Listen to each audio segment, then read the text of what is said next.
세상이 빨라지고 좋아지고 편리해진 만큼 우리의 마음도 훨씬 편안해졌을까요? 오히려 우리는 더 많은 걱정 속에서 살아가는 것 같습니다. 걱정이 없는 날보다 걱정이 있는 날이 더 많을지도 모릅니다. 우리는 스스로 위로하며 괜찮아질 거야. 걱정하지 마. 하지만 걱정은 쉽게 사라지지 않습니다. 오늘 누가복음 12장에서 예수님은 이 질문에 답하십니다. 그런데 예수님의 답은 우리의 생각과는 다르십니다. 예수님은 걱정하지 마라만 말씀하지 않으시고 두려움보다 더 큰 이유를 말씀하십니다. 하나님이 알고 계신다는 것입니다. 너희에게 있어야 할 것을 너희 아버지께서 아신다. 우리는 내일을 모르지만 하나님은 아십니다. 우리는 앞길을 다 볼 수 없지만 하나님은 보고 계십니다. 하나님은 흔들리는 우리를 여전히 붙들고 계십니다.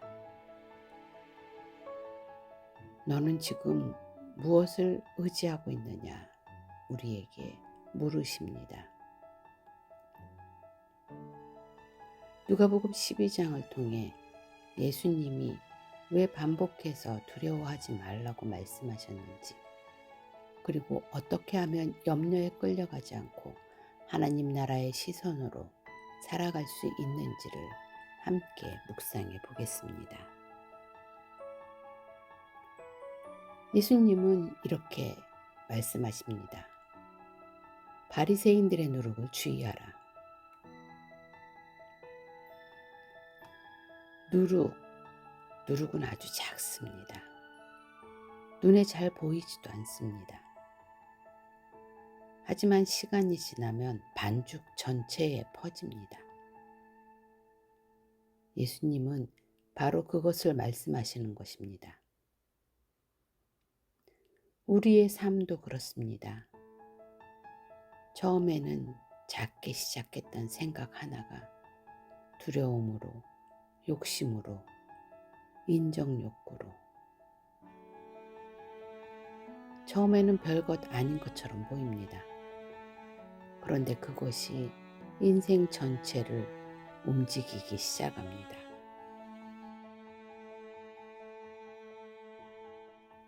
외식은 단순히 가식이 아닙니다. 속과 겉이 다른 상태입니다. 다른 사람들에게는 믿음이 있는 사람처럼 보이는데 실제로는 사람들의 평가를 더 두려워하는 것입니다. 하나님보다 사람의 시선이 더 커진 것입니다. 예수님은 곧 이어서 말씀하십니다. 감추인 것이 드러나지 않을 것이 없고 숨긴 것이 알려지지 않을 것이 없다. 이 말씀은 심판만을 이야기하는 것이 아닙니다. 우리가 살아가는 삶의 원리이기도 합니다. 마음에 무엇이 있는지는 결국 드러납니다. 사람은 자신이 가장 많이 생각하는 방향으로 살아가기 시작합니다. 예수님은 문제의 행동보다 문제의 뿌리를 향해서 말씀하십니다. 몸을 죽이는 자들을 두려워하지 말라. 왜냐하면 우리는 사람을 두려워하며 살기 때문입니다. 사람들의 평가나 시선, 거절, 생각보다 많은 결정이 여기에서 시작됩니다.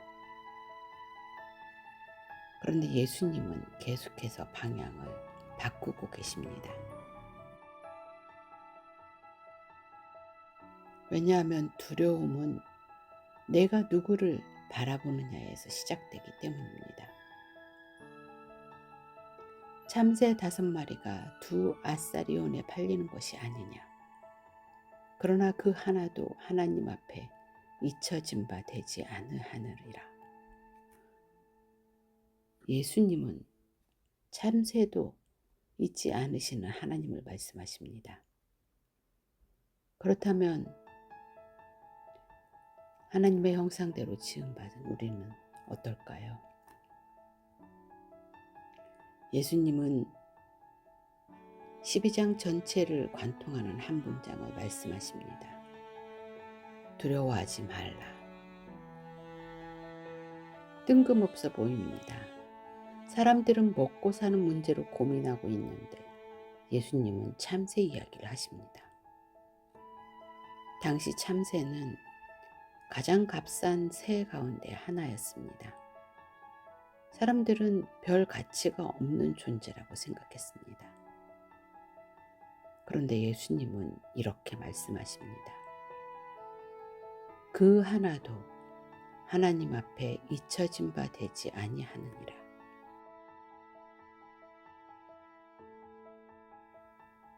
우리의 가장 깊은 두려움 중에 하나는 잊혀지는 것입니다. 혼자 남겨지는 것입니다. 아무도 나를 모른다고 느끼는 것입니다. 그런데 예수님은 말씀하십니다. 너희는 많은 참새보다 귀하다.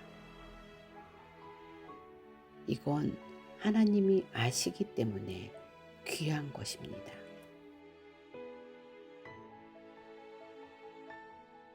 본문은 계속해서 하나님의 시선을 보여줍니다. 하나님은 마음을 보시고 이미 내일을 알고 계시는 분입니다. 어떤 사람이 예수님께 찾아와 말합니다. 제 형에게 유산을 나누라고 말씀해 주십시오. 굉장히 현실적인 문제입니다. 돈 문제이고 재산 문제입니다. 그래서 우리 같으면 예수님이 중재해 주실 것 같다는 생각이 듭니다. 그런데 예수님의 대답은 의외입니다. 삼가 모든 탐심을 물리치라. 왜 그렇게 말씀하셨을까요? 돈이 문제가 아니었기 때문입니다. 돈을 바라보는 마음을 문제라고 말씀하십니다. 그리고 예수님은 뒤이어 어리석은 부자의 비유를 말씀하십니다. 한 부자가 있었습니다. 농사가 너무 잘 되었습니다. 수확이 넘쳐났습니다. 그런데 문제가 생겼습니다. 창고가 너무 작았습니다. 그래서 그는 생각합니다. 내 창고를 헐고 더 크게 짓겠다. 그리고 말합니다. 내 영혼아, 여러 해 쓸 물건을 많이 쌓아두었으니 평안히 먹고 평안히 쉬고 마시고 즐거워하자.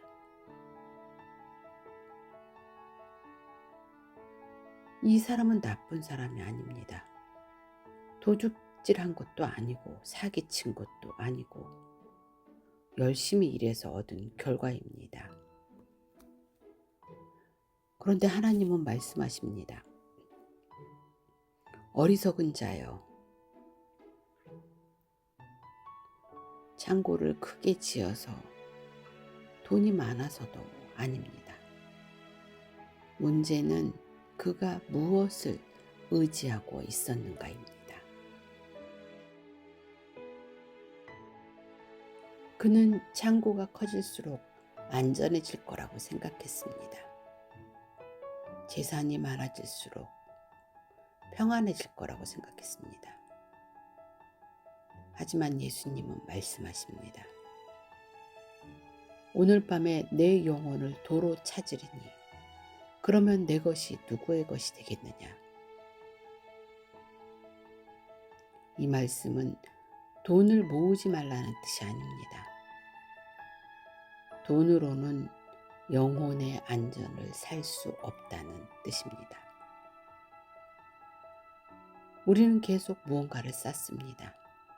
돈을 쌓고 경력을 쌓고 인맥을 쌓고 미래에 대한 계획을 쌓습니다. 그 자체가 잘못은 아닙니다.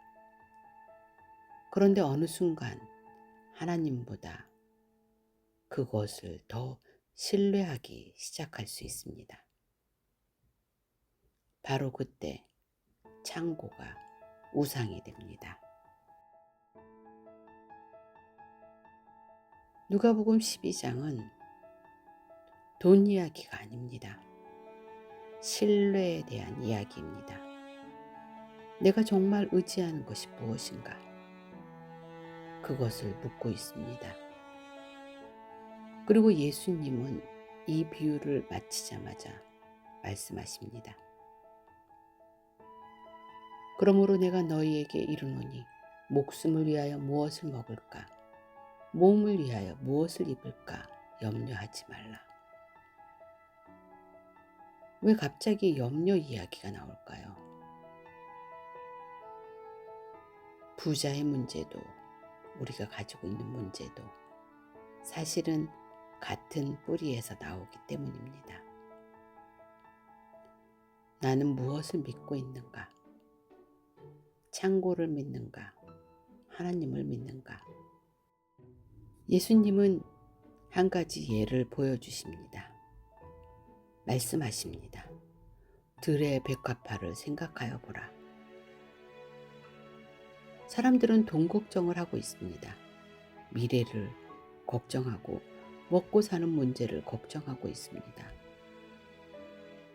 그런데 예수님은 백합화를 보라고 하십니다.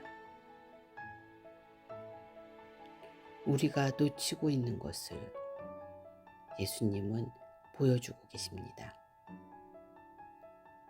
백합화는 애쓰지 않습니다.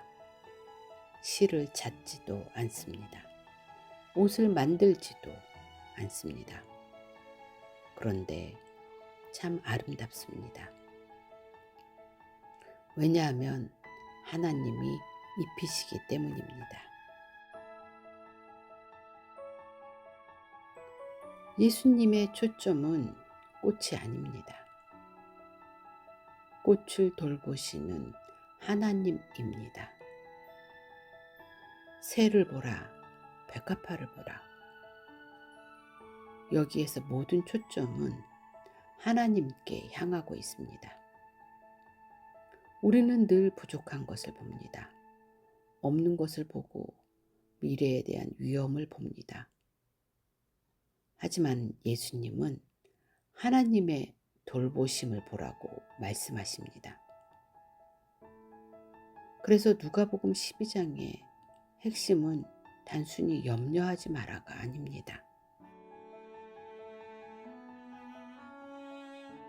왜냐하면 염려는 시선의 문제이기 때문입니다. 내가 무엇을 바라보는가, 무엇을 믿는가, 무엇을 의지하는가. 바로 거기서 염려가 시작됩니다.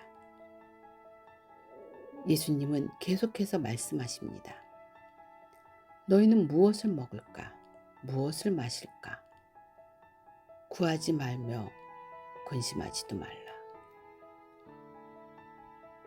세상 사람들은 그것을 구한다. 하지만 너희의 아버지는 이미 안다. 너희 아버지께서는 이 모든 것이 너희에게 있어야 할 줄을 아시느니라. 잠깐 멈춰서 한번 보기로 합시다. 예수님은 줄 수도 있다라고 말씀하지 않으십니다. 하나님이 알고 계신다라고 말씀하셨습니다. 이게 왜 중요할까요?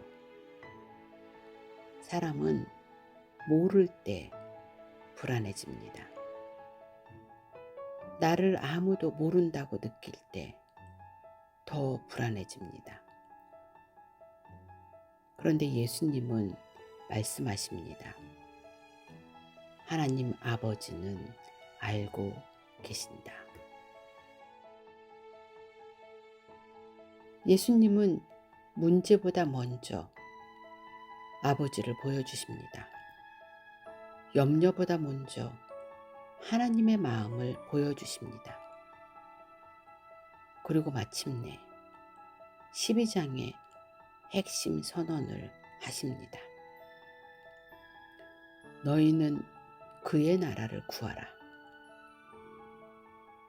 우리는 이 말씀을 하나님 일을 열심히 해라로 이해합니다. 여기서 예수님은 우선순위를 말씀하고 계시는 것입니다. 무엇을 먼저 바라볼 것인가? 먼저 무엇을 신뢰할 것인가? 무엇을 먼저 붙들 것인가? 그것이 하나님 나라라고 말씀하십니다. 예수님은 염려 이야기를 계속하시다가 이렇게 말씀하십니다. 적은 무리여 무서워하지 말라. 너희 아버지께서 그 나라를 너희에게 주시기를 기뻐하시느니라. 예수님은 우리에게 강해지라고 용감해지라고도 하지 않으셨습니다. 더 열심히 믿으라고도 하지 않으셨습니다. 먼저 말씀하신 것은 두려워하지 말라였습니다. 우리는 큰 무리가 아닙니다. 언제나 부족하고 연약하고 불안합니다. 그래서 예수님은 강한 자들아 라고 부르지 않으십니다. 작은 무리여 라고 부르십니다. 예수님은 우리의 연약함을 모르시는 분이 아닙니다. 우리의 걱정을 모르시는 분도 아닙니다. 우리의 미래에 대한 불안을 모르시는 분도 아닙니다. 다 알고 계십니다. 그런데도 말씀하십니다. 왜냐하면 하나님은 우리의 상황보다 더 큰 분이시기 때문입니다. 그리고 말씀이 이어집니다. 아버지께서 그 나라를 너희에게 주시기를 기뻐하신다. 여기에서 예수님은 억지로 주신다, 마지못해 주신다고 하지 않으십니다. 기뻐하신다 라고 말씀하셨습니다. 이거는 우리는 자꾸 하나님이 나를 도와주실까?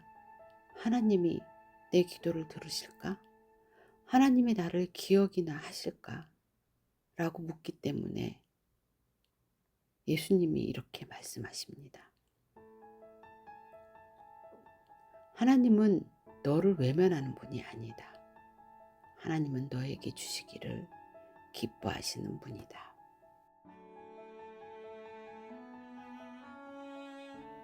그리고 예수님은 이어서 아주 강한 말씀을 하십니다. 너희 보물을 하늘에 두라. 사람은 자신이 가장 소중하게 여기는 곳에 마음을 두기 때문입니다. 너희 보물이 있는 곳에 너희 마음도 있으리라. 무엇을 가장 중요하게 여기느냐? 무엇을 가장 의지하느냐? 무엇을 가장 사랑하느냐? 그것이 결국 삶의 방향을 결정합니다.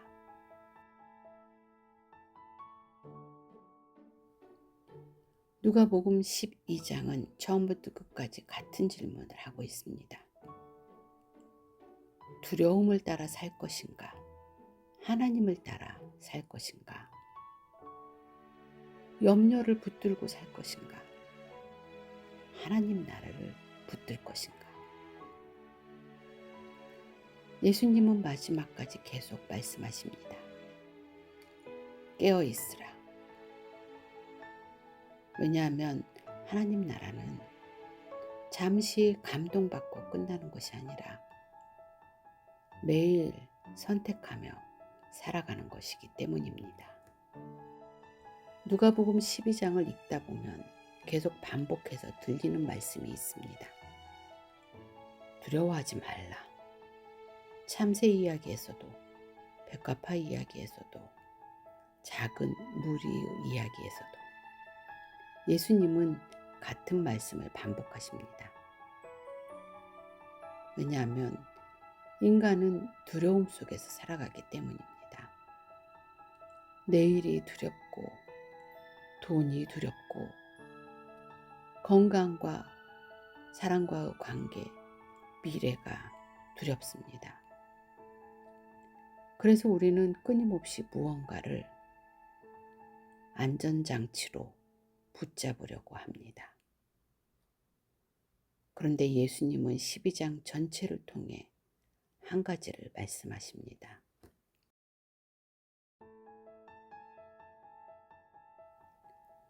바리새인은 사람의 시선을 붙들었습니다. 어리석은 부자는 창고를 붙들었습니다. 사람들은 먹고 사는 걱정을 붙들었습니다. 하지만 예수님은 계속 하나님을 보여주십니다. 참새를 잊지 않으시는 하나님, 백합화를 입히시는 하나님, 작은 무리를 돌보시는 하나님, 그리고 말씀하십니다. 너희 아버지께서 아신다. 누가복음 12장의 해답은 염려를 없애는 방법이 아닙니다. 염려보다 더 크신 하나님입니다. 두려움을 없애는 기술이 아닙니다. 두려움보다 더 크신 하나님입니다. 그래서 믿음은 두려움이 없는 상태를 말하는 것이 아닙니다.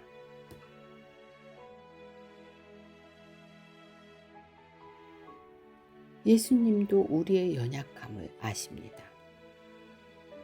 그래서 왜 그렇게 약하냐 라고 말씀하지 않으십니다. 작은 무리여 라고 부르십니다. 우리의 부족함을 아시고 걱정과 불안을 아시면서도 말씀하십니다. 두려워하지 말라. 왜냐하면 하나님이 함께 하시기 때문입니다. 하나님이 나의 미래를, 우리의 미래를 아시기 때문입니다. 하나님이 우리를 돌보시기 때문입니다.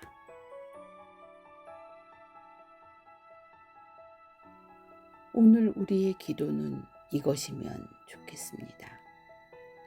주님, 제 염려보다 주님을 더 크게 보게 하소서. 제 두려움보다 주님의 돌보심을 더 신뢰하게 하소서. 제가 붙잡고 있는 것보다 주님을 더 붙들게 하소서. 그리고 내일이 보이지 않아도 저를 아시고 기억하시는 아버지를 신뢰하게 하소서. 결국 누가복음 12장은 우리에게 이렇게 말씀합니다. 두려움이 사라진 후에 믿는 것이 아니라 두려움 속에서도 하나님을 신뢰하는 것이 믿음이다. 오늘 우리는 누가복음 12장을 통해 예수님께서 왜 반복해서 두려워하지 말라고 말씀하셨는지 함께 살펴보았습니다. 다음 누가복음 13장에서 예수님은 회개와 열매에 대해 말씀하시며 삶이 변화된다는 것이 무엇인지 보여주십니다. 다음 영상에서 함께 묵상하겠습니다. 성경을 삶의 언어로 여기는 인사이드 안쪽입니다. 화면에 보이는 영상을 이어서 보십시오.